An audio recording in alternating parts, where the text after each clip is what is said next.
And I would like to start our speaking portion of the meeting. We have two icebreakers today, and today Heather will be doing her icebreaker. Heather Marcum is a vivacious, adventurous woman whose enthusiastic approach to life has her tenaciously tackling challenges that amaze most of the women in her life, including joining ToastMasters and to learn to speak extemporaneously.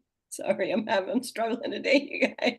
And with fluidity in front of a crowd. She's passionate about who she's becoming, proud of every year older as she racks up experience. She wants to welcome you to her icebreaker speech filled with quotes that have been guiding her journey, called No Bad Parts. Help me welcome Heather Marcum, No Bad Parts. Thank you, Madam Toastmaster. Hello, fellow Toastmasters and future Toastmasters, Leslie. To play off a B.B. King song, to know me is to love me. And the more I learn about myself, the more I love myself. If you were to ask me a few years ago, I thought I knew who I was. Happy-go-lucky, people-pleasing Heather, obediently dedicated to her faith and her family over everything else. Often squelching down questions and growing desires vibrating inside of me to be expressed, liberated, set free. What an epiphany to understand I had an authority figure problem. During that aha moment, I realized I allowed authority figures to trump my inner wisdom, telling me there were bad parts of Heather that need to be refined, reformed, or even exiled. I would conform to the dogma of said authority figure at the cost of betraying myself.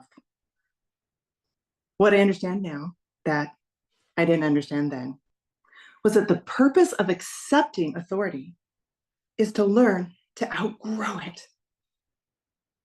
I don't know if you can understand or if you can relate, maybe Greg, Lisa, Sarah, maybe Leslie, but at my core, I didn't feel good enough. I had formed my identity around perfectly and purposely performing to cultural and religious expectations. It's a miracle I wasn't miserable sooner, but maybe that's because I forced myself to have a good attitude, doing it with a winning smile. I wouldn't even allow the bad parts like anger, resentment, and especially that part that wanted to wear a miniskirt to even be heard. Instead, I tried to amputate them. A quote that I've internalized by Soren Kierkegaard is, "The most common form of despair is not being who you are." I was stuck in what I've heard Neil Maxwell call the mortal muddled middle, which is the messy and confusing parts of normal everyday life in this mortal world. It's true what Henry Cloud says about not being willing to change your behavior until the pain of staying the same is greater than the pain to change. And the pain for me to stay the same was becoming unbearable. So I gave myself permission to change, to ask questions, explore ideas, starting with, who am I? I can tell you, when you think you already know the answer to that question, it can take a heavy dose of humility to even ask. Speaking of heavy, let me tell you a story about a 5.5-ton Buddha that prominently sits on display today at a temple in Bangkok, Thailand. Because at one point in its history, that statue was covered with a layer of stucco and colored glass, concealing its true value from raiders. And it remained in that condition for about 200 years until one historical decision led to another. And in the mid-1950s, they created a new building to be able to put that heavy statue on display. As it was being moved off its pedestal, the ropes broke and they hit the floor, chipping off some of that plaster.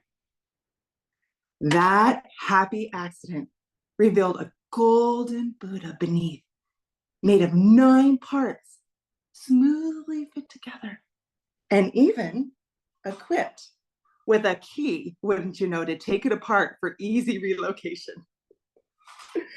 Mark Twain was right when he said, "What gets us in trouble is not what you don't know, it's what you know for sure. That just ain't so." And I thought I knew for sure who and what I was.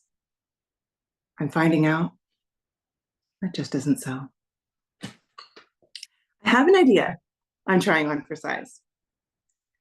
I think we are all already beautiful golden Buddhas on the inside, whole and complete, just as we are.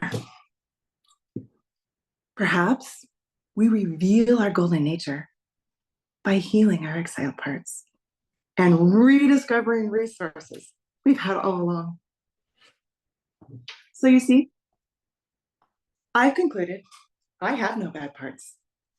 Each part I uncover makes me smile even wider.